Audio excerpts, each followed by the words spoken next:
El Tribunal Constitucional en transición viste la causa rol 2747, inaplicabilidad, deducido por Eduardo Elber, respecto al artículo 2331 del Código Civil. Tiene la palabra la señorita relatora. Gracias, señor presidente. Este requerimiento se ha presentado para que surta efectos en el proceso sobre demanda de indemnización de perjuicios por daño moral que sustancia el 25º Juzgado Civil de Santiago, bajo el rol C-23.844-2012. Previo a proceder a la relación del conflicto de autos, se hace presente que solo en esta relación se apuntarán a los rasgos fundamentales de los hechos que exponen las partes a efectos de que éstas precisen más sobre ellos, teniendo en consideración el carácter de cotejo normativo que asiste a la acción de inaplicabilidad por inconstitucionalidad. En cuanto al precepto impugnado, este es del siguiente tenor. Las imputaciones injuriosas contra el honor o crédito de una persona no dan derecho para demandar indemnización pecuniaria, a menos de probarse daño emergente o lucro cesante, que pueda apreciarse en dinero. Pero ni aun entonces tendrá lugar la indemnización pecuniaria si se probare la verdad de la imputación. En el marco del citado proceso indemnizatorio, el conflicto de constitucionalidad planteado a esta magistratura consiste en determinar si es constitucional o no el que, por aplicación de la norma que se cuestione, el requerente no pueda obtener una indemnización pecuniaria por el daño moral que denuncia. Lo anterior, pues a juicio del actor de autos, ello vulneraría los artículos 1º, 4º, 5º, inciso 2º, 6º, inciso 2º y 19 en sus numerales 1º, 4º y 26 de la Constitución. A efectos de sustentar su requerimiento, el actor se refiere a los hechos que particularizan la gestión indemnizatoria pendiente para luego exponer las argumentaciones en derecho que sustentan su acción de inaplicabilidad. En cuanto a los hechos, expone que con fecha 12 de octubre de 2012 dedujo demanda civil de perjuicios en contra del señor Bacigalupi Solar, por cuanto éste lo habría difamado en diversas instancias. Dicha actuación se habría originado en un espíritu vengativo del demandado a raíz de haber sido desvinculado de su cargo por una nefasta administración de la sociedad Algeciras Perú, de la cual el requerente es accionista mayoritario. Comenzó así un proceso en el que el señor Bacigalupi se ha dedicado a enlodar su honra y crédito tanto en sede judicial, sede administrativa, ante la Superintendencia de Valores y Seguros, ante diversos superintendentes, ministros de Estado, como en los medios de comunicación social. Incluso por el revuelo mediático causado, fue citado a una sesión especial de la Cámara Alta, atendido que se le habría vinculado falsamente al proceso conocido como La Polar. En todas esas instancias, las difamaciones del delincuente de cuello y corbata proferidas por el demandado fueron descartadas por su falsedad. A modo ejemplar, en el juzgado de Viña del Mar se había decretado una medida cautelar de prohibición de celebrar actos y contratos, tanto sobre sus bienes como los de la empresa Algeciras Perú. Se dejó sin efecto por cuanto los hechos denunciados no decían relación con el respectivo proceso judicial. A su vez, todos los requerimientos administrativos fueron desechados por la Superintendencia de Valores y Seguros, atendida la falsedad de los hechos expuestos por el demandado. Por este motivo, dedujo demanda de indemnización de perjuicios, pero solo por daño moral, solicitando su resarcimiento por la suma de 300 millones de pesos. En cuanto al derecho, aduce que la disposición objetada produce efectos que contravienen la Constitución desde el momento en que no permite la reparación pecuniaria del daño moral.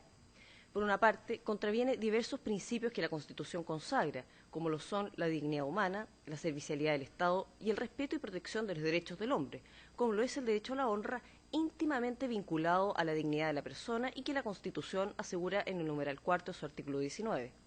Precisa en cuanto a este último derecho, que resulta de manera evidente conculcado en virtud de la aplicación de la disposición que se reprocha, pues se limita en su esencia el derecho a la honra, infringiéndose además con ello el numeral 26 del artículo 19 constitucional, lo anterior, pues por aquel precepto, mientras las lesiones de otros derechos no constitutivas de delito dan lugar a la indemnización de toda clase de daños, de acuerdo con el artículo 2329 del citado Código Civil, las imputaciones injuriosas tampoco constitutivas de delito no dan indemnización por el daño moral, que es el resultado obvio de las mismas, quedando así la honra en el más pleno olvido. El Tribunal Constitucional ha acogido diversos requerimientos en contra de la disposición que se impugna en autos y se sigue la argumentación de las respectivas sentencias estimatorias para sustentar esta acción de autos. Observaciones. Por presentación de Foja 99, el señor Juan Bacigalupi, representado por el abogado Jorge Reyes, presentó sus observaciones al requerimiento solicitando su rechazo por los siguientes motivos. En primer lugar, en la parte requerida se refiere a los hechos relacionados con la gestión pendiente a efectos de dejar en claro que no ha efectuado falsas imputaciones, como la afirma la requerente. Por una parte, describe pormenorizadamente la conducta empresarial del actor de autos y, a su vez, explica que la demanda de indemnización de perjuicios que han depuesto en su contra no es otra cosa que una reyerta personal. Por otra parte, expone los hechos referidos a las falsas imputaciones que habría proferido en contra del requerente. Indica, a modo ejemplar, que éste ha llegado a tal nivel del absurdo que habría relatado que manipuló al senador Navarro Brain para perjudicar su imagen en el Senado. En segundo lugar, en cuanto a la aplicación del precepto reprochado, indica que la acción indemnizatoria eventualmente podría rechazarse, toda vez que los hechos no se están en presencia de injurias y eventual responsabilidad civil. Es cuanto puedo relatar, señor presidente. Muy bien, muchas gracias. Entonces, por el requerente, alega el abogado Aldo Díaz por el tiempo de 20 minutos. Muchas gracias, señor presidente.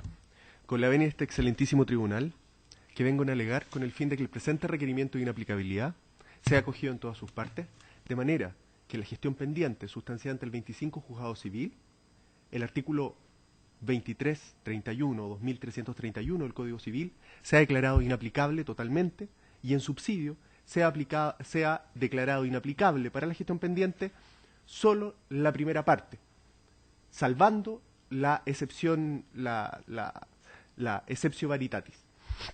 Todo en atención a las siguientes consideraciones de hecho y derecho. Excelentísimo tribunal, esta materia no es nueva para este tribunal. Ya se han debatido casi 18 causas, dentro de las cuales se han acogido casi 16 o 17 requerimientos de inaplicabilidad por inconstitucionalidad del artículo 2331. Vale decir, el tribunal, como ha dicho en algunas sentencias, ya ha fijado una doctrina o una jurisprudencia sobre las reglas o sobre las directrices básicas para acoger el presente reclamo de inaplicabilidad, requerimiento de inaplicabilidad por inconstitucionalidad del artículo 2331 del Código Civil. El punto es que este caso es similar a aquellos en que se ha acogido la inaplicabilidad del artículo 2331. A modo de ejemplo, es muy similar al caso Camiroaga, es muy similar al caso del senador Joaquín Godoy. En cuanto a los hechos, la gestión pendiente, tal como lo dice la señora relatora, trata de una demanda de responsabilidad civil extracontractual, en donde se demandó solo el daño moral, solo los daños extrapatrimoniales, debido a las injurias en sentido amplio o a la difamación que realizó el señor Juan Luis Bacigalupi Solar en contra de mi defendido, el señor Eduardo Elber Simi. Y es por eso que se solicita la reparación de los daños morales, solo de daños morales. En atención a las expresiones o imputaciones falsas realizadas de manera negligente y dolosa que causó un daño al señor Eduardo Elber Simi, un daño moral, extrapatrimonial, en su honor, en su honra. Excelentísimo tribunal, estas imputaciones fueron realizadas mediante 3 medios y que, en resumidas cuentas, fue mediante publicaciones en prensa, mediante una solicitud de medida precautoria en donde se cuenta hechos total y completamente distintos de la demanda principal, y esos mismos hechos luego fueron presentados en denuncias en distintos tribunales, en distintas entidades fiscalizadoras, Superintendencia de Bancos, Superintendencia de Pensiones, Superintendencia de Valores y Seguros, para finalmente establecerse mediante resoluciones de la Superintendencia de Valores y Seguros que estas imputaciones son total y completamente falsas. Vale decir, excelentísimo tribunal, estamos en presencia de una difamación, información falsa que fue emitida de manera negligente o dolosa y que causa daños a una persona, daños extrapatrimoniales, morales, por afectar la honra o el honor de dicha persona. Es así, excelentísimo tribunal, como el artículo 2331 o 2331, tal como este excelentísimo tribunal ha señalado en diversas sentencias, establece 2 reglas. La primera es la exclusión de una indemnización pecuniaria, salvo que se pruebe lucro cesante o daño emergente. respecto a las imputaciones injuriosas en contra que afectan la honra de una persona. Y la segunda regla es la exceptio veritatis, es la que se establece doctrinariamente como la exceptio veritatis, que aún cuando concurran estas dos circunstancias, se pruebe el daño emergente o el lucro cesante, no es posible la indemnización pecuniaria si es que se acredita la verdad de dichas imputaciones. Antes de entrar al fondo de la inconstitucionalidad, excelentísimo tribunal, es menester señalar algunas cuestiones previas que el tribunal ha señalado en diversas sentencias. En primer término, este tribunal, este excelentísimo tribunal, tal como lo ha señalado en diversas sentencias, no es quien debe determinar y no es competente para determinar qué norma es aquella que debe aplicarse al caso concreto para resolverlo. Tampoco establecer las o las normas que el juez debe aplicar en dicho caso. Así también, el honorable tribunal, este excelentísimo tribunal, deberá aplicar la inaplicabilidad del precepto legal cuando pueda resultar decisivo en la gestión pendiente, o cuando el tribunal tenga la posibilidad, el tribunal de fondo tenga la posibilidad de aplicar dicho precepto legal. Pues bien, todo esto quiere decir que al excelentísimo tribunal no le compete, no le compete pronunciarse respecto de la procedencia o no de la indemnización de perjuicios que se solicita. No le compete pronunciarse respecto de la procedencia fáctica de los requisitos establecidos para la procedencia de la responsabilidad extracontractual que se requiere. Desde este punto de vista, no le compete los hechos, salvo para establecer la inaplicabilidad del precepto legal. Es así como tampoco a este tribunal le compete la procedencia o el prejuzgamiento de si procede o no la indemnización por daño moral, o el monto de la indemnización, o cómo debe acreditarse este daño moral en la instancia pendiente, la instancia jurisdiccional pendiente. ¿Y por qué hablo estas cuestiones previas? ¿Y por qué señalo estas cuestiones previas? Porque si nosotros revisamos las observaciones que realiza mi contraparte, la parte del señor Juan Luis Bacigalupi Solar, todas y cada una van dirigidas no a la constitucionalidad del artículo 2331 o la eventual inconstitucionalidad, sino que van dirigidas netamente a los hechos. De hecho, leemos las observaciones y la contestación a la demanda y son similares, son las mismas. Tienen solo por objeto el negar los hechos y decir que en este caso no es procedente la demanda de indemnización de perjuicios por difamación, sin meterse y sin señalar por qué el artículo 2331 en este caso sí sería aplicable. Ahora bien, en cuanto a la inconstitucionalidad del artículo 2331, es menester señalar que nuestra Constitución Política de la República, de conformidad a lo dispuesto en los artículos 1,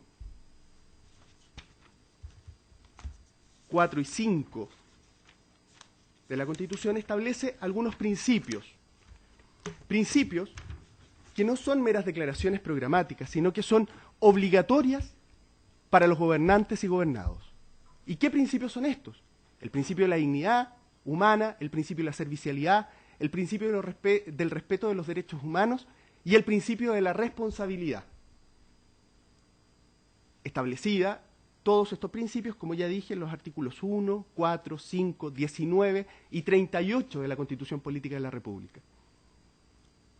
Es así como el legislador debe abstenerse de realizar interpretaciones constitucionales que vayan en contra de estos principios, que limiten a tal manera la esencia de estos principios, que infrinjan en definitiva el artículo 19, número 26 de la Constitución Política de la República. Es así como en cuanto al principio de la responsabilidad, este se puede consagrar en materia legal mediante los artículos 2314 y 2329 del Código Civil, en donde se establece que todo daño debe ser reparado.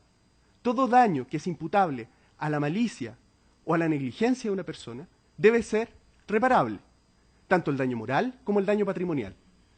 Esto es lo que en materia civil se ha definido doctrinariamente como la reparación integral del daño, y que en materia constitucional está ratificada por el principio de la responsabilidad.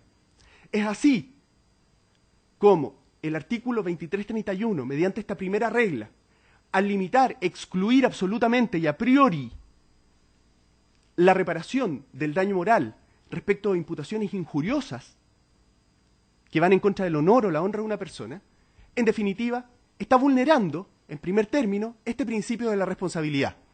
Este principio de que todo daño debe ser reparado, ya sea extracontractual o contractual. Así también, es menester señalar que al excluir de manera absoluta y de manera a priori la reparación del daño moral en casos de injurias o difamación que van contra la honra de una persona, en definitiva lo que está haciendo es limitar la esencia del derecho. Y es así como este excelentísimo tribunal ha señalado en más de alguna oportunidad que el legislador no es libre para regular los derechos que reconoce la Constitución, sino que está limitado por el artículo 19, número 26, por la esencia del derecho. Y desde este punto de vista, debe evitar la imposición de condiciones, tributos y requisitos que impidan el libre ejercicio del derecho. Es así como no solamente esta discriminación que hace el artículo 2331 en cuanto a excluir el daño moral de la reparación a los atentados en contra de la honra mediante estas injurias, es del todo arbitrario y es del todo además desproporcionado. ¿Por qué? Porque al excluir a priori y absolutamente, sin dejar un margen al menos a una indemnización parcial, en definitiva es del todo desproporcionado con el derecho a la honra, este derecho constitucionalmente consagrado en el artículo 19, número 4 de la Constitución. Del mismo modo, es importante hacer presente e hincapié en lo señalado por más de alguna vez por este excelentísimo tribunal. Y solicito permiso para leer uno de los considerandos, señor presidente. Muchas gracias. Este excelentísimo tribunal, en más de alguna de las sentencias que se han señalado, que han tratado este tema, ha señalado el efecto natural de la aplicación del artículo 2331 del Código Civil es precisamente privar a los atentados contra el derecho a la honra que no constituyan delitos específicos que se persigan criminalmente de la protección de la ley, pues mientras las lesiones a otros derechos igualmente no constitutivas de delito dan lugar a indemnización por todos los daños patrimoniales y morales causados, de acuerdo a la regla del artículo 2329 del Código Civil, las imputaciones injuriosas contra el honor o el crédito de una persona no dan derecho a la indemnización del daño moral, que es naturalmente el que produce esta clase de atentados y ordinariamente el único. Es así como entendemos que la limitación establecida, al menos en la primera regla del artículo 2331 del Código Civil, es una regla que en definitiva, en la aplicación del caso concreto, traerá consigo efectos contrarios a la Constitución. Para mi defendido, el señor Eduardo Elber.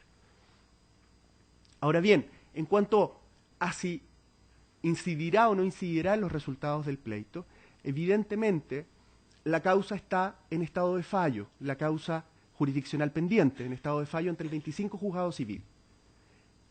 De manera de que, de no declararse inaplicable, el tribunal de primera instancia podría rechazar la indemnización solicitada por esta parte, por la difamación cometida por el señor Juan Luis Bacigalupi Solar, debido a la regla establecida en la primera parte del artículo 2331. Ahora, si el tribunal de primera instancia no aplica el artículo 2331, eventualmente podría ser aplicado por la Ilustrísima Corte de Apelaciones o incluso por la Corte Suprema anulando un eventual fallo condenatorio a la indemnización, toda vez que el artículo 2331 sigue vigente en nuestro sistema y en nuestro ordenamiento jurídico. Es por eso la necesidad y es por eso el presente requerimiento de inaplicabilidad. Por tanto, excelentísimo tribunal, y en atención a todo lo anteriormente señalado y argumentado, y en atención a las innumerables sentencias, las casi ya 17 sentencias en donde el tribunal ya ha fijado una postura, ya ha fijado una doctrina, como el mismo tribunal ha señalado, es que venimos en solicitar que en definitiva se acoja el presente requerimiento de inaplicabilidad del artículo 2331, ya sea totalmente o en subsidio, parcialmente, en cuanto a la primera regla establecida, de manera de que éste no pueda ser aplicado a la gestión pendiente sustanciada ante el 25 Juzgado Civil, toda vez que es total y completamente inconstitucional. Muchas gracias, señor presidente. Bien, muchas gracias. Por el requerido, tiene la palabra el abogado Jorge Reyes por el tiempo de 30 minutos. Muchas gracias, señor presidente. Con su venia y ante este excelentísimo tribunal, vengo a alegar por don Juan Bacigalupi Solar, solicitando el rechazo de esta acción constitucional de inaplicabilidad. Quisiera comenzar mi intervención reconociendo que mi distinguido contradictor acierta en varios aspectos de lo que dice. Por de pronto, acierta en decir que la jurisprudencia de este tribunal me es totalmente adversa en lo que yo vengo a solicitar. Efectivamente, hay 17 causas en las cuales se ha acogido y solo una en la cual se ha rechazado. Si bien es cierto, eso habla de lo concreto de esta jurisdicción y por ello que estimo que mi alegato es pertinente, debo manifestar que al igual que muchos en la historia del mundo se han afirmado justamente en que la historia les resulta adversa, y por ello mismo creo que el desafío a solicitar la atención en lo que voy a explayarme es superior.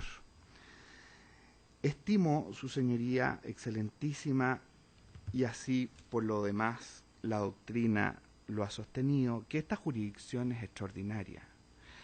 Y desde esa perspectiva de ser extraordinaria, es puramente de derecho. Y ahí también yo le concedo a mi legítimo contradictor que nos ha hecho una muy buena exposición de la doctrina del tribunal en la protección de un derecho como es el derecho a la honra, que por cierto la comparto. Efectivamente pareciera que el artículo 2331 no se compadece, a lo menos en su primera redacción, con la Constitución. Sin embargo, esta jurisdicción extraordinaria asimismo ha sido limitada justamente por lo extraordinaria en la propia Constitución, y cuando tiene que pronunciarse lo ha de hacer, y me permito citar, en que el precepto impugnado pueda resultar decisivo en la causa de que se trata. Es decir, es exigencia indispensable que el artículo 2331, que a luces parece, y así lo ha declarado mayoritariamente este tribunal, incompatible con las disposiciones constitucionales citadas además por mi contradictor, pero que en el caso concreto, específico, sea una norma decisoria litis. Y aquí es donde quiero llamar la atención a ustedes. Se ha dicho que me he radicado en los hechos. Es posible que mi presentación haya abundado en los hechos, pero es indispensable que los hechos alumbren efectivamente a lo que ustedes están llamados a resolver. Este es un conflicto como muchos otros hoy día se presentan en nuestra sociedad. Es un conflicto de intereses jurídicos y de características económicas, en donde efectivamente hay una disputa económica entre dos empresarios. Y esto se ha desenvuelto en distintas instancias de nuestro ordenamiento jurídico, tanto en organismos con jurisdicción ordinaria, como también en organismos con jurisdicción administrativa e inclusive en organismos con jurisdicción política. ¿De qué se le acusa? ¿O cuáles son los hechos por los cuales se le imputa a mi defendido haber inferido injurias? Injurias que, por más laxa que se pueda estimar este concepto en la legislación civil, no pueden alcanzar al ejercicio legítimo de la solicitud de que se abran instancias para las investigaciones de hechos que presuntamente pueden constituir un daño particular o incluso un daño social al resto de las personas. Se le acusa a mi imputado que en un proceso civil, justamente de reclamo de contratos y de cumplimiento de normas de contrato, haya obtenido una precautoria. Y esta precautoria haya sido notificada a la instancia correspondiente, que era el Banco Internacional, donde su parte contraria tenía acciones que fueron ordenadas inmovilizar por esta precautoria. Ahí no hay injuria. La precautoria es una institución dentro de la legislación civil procesal que tiene sus reglas, que tiene sus condiciones y que fue acogida por el tribunal en una causa civil que no es secreta, que está regida por el principio de publicidad y que por tanto, además, para ser eficaz, requiere del acto de notificación. En ello no puede haber injuria alguna. Se le imputa, en segundo lugar, el haber llevado una solicitud ante la Superintendencia de Valores y Seguros por una inconsistencia en una declaración de prensa de el representado de mi contradictor. Él anuncia haber vendido unas acciones en el extranjero por un supermercado Santa Isabel en 230 millones de dólares, y después, un año después, anuncia que solo recibió 150 millones de dólares. Y se hace una denuncia concreta a la Superintendencia de Valores y Seguros para que por favor se investigue si efectivamente existe esa inconsistencia en esa declaración, y para que dicha declaración se observe si ha habido una torcida administración que pueda afectar tanto a la parte que hace la denuncia como a los miles de ahorrantes que existen en las AFP y que están sujetas a los ADR en esta materia. El tercer punto por el que se inicia esta causa de daño moral es justamente porque se hace una sesión extraordinaria en el Senado en que se cita al ministro de Hacienda y a otros personeros a explicar los casos La Polar y el caso Santa Isabel. Está citado el caso Santa Isabel en esa sesión. Y en esa sesión algunos senadores se permitieron declaraciones que al parecer al señor Elberg le parecieron injuriosas, pero no las hizo el señor Bacigalupi, la hizo un senador de la República. Y lo mismo ocurrió con otros parlamentarios, esta vez peruanos, que se permitieron oficiar al ministro de Hacienda justamente por el tema Santa Isabel y un problema de consistencia de acciones en la Bolsa de Comercio de Perú, y pidiendo explicaciones sobre determinadas cosas. Se acusa a mi parte en ese juicio de influenciar a los parlamentarios. Señoría, es esencial para que esta magistratura pueda saber concretamente si el 2331 es decisoriality, que se observe si esa norma necesariamente debe aplicarse porque ha habido injuria o no en los hechos que se imputan en la causa concreta en la que ha de servir esta sentencia o no. Porque de la misma manera como mi legítimo contradictor expuso claramente respecto de la doctrina que está detrás, debemos decir que el derecho no es una disciplina meramente especulativa. No está hecha para la dilatación de quienes nos interesa el derecho y nos gusta para leerlo o escucharlo. Es ante todo una disciplina práctica. Y esa es la expresión más concreta de esta jurisdicción cuando en la propia Constitución se le señala que ha de influir en una norma decisorialitis.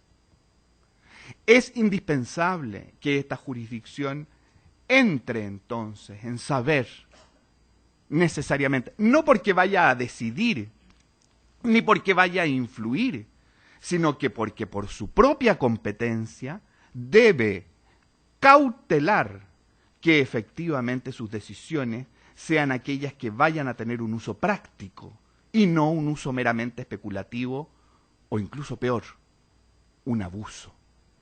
Se ocupe a esta instancia para un abuso jurídico, que eso sería inaceptable.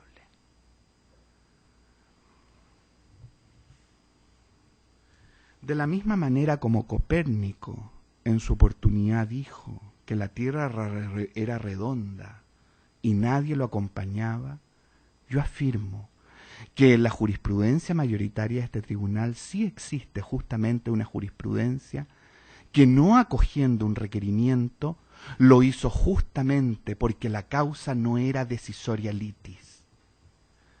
Me acompaña entonces, al igual que Copérnico, la certeza de que el mundo sí es redondo y que este tribunal sí ha observado con precisión que necesariamente debe influir en una causa en la cual la norma impugnada ante él resulte efectivamente decisorialitis.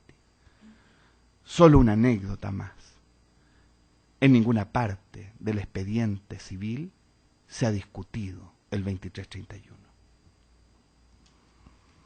Señoría, con esos antecedentes, pongo término a mi alegato y solicito que se rechace esta acción de inaplicabilidad justamente porque recae en una norma que en el caso concreto no resulta ser decisorialitis para los efectos constitucionales a las cuales está llamado a resolver este tribunal. Muchas gracias. Muy bien, muchas gracias. Señoras ministras, ¿alguna pregunta? Ministro Atelier. Gracias, presidente.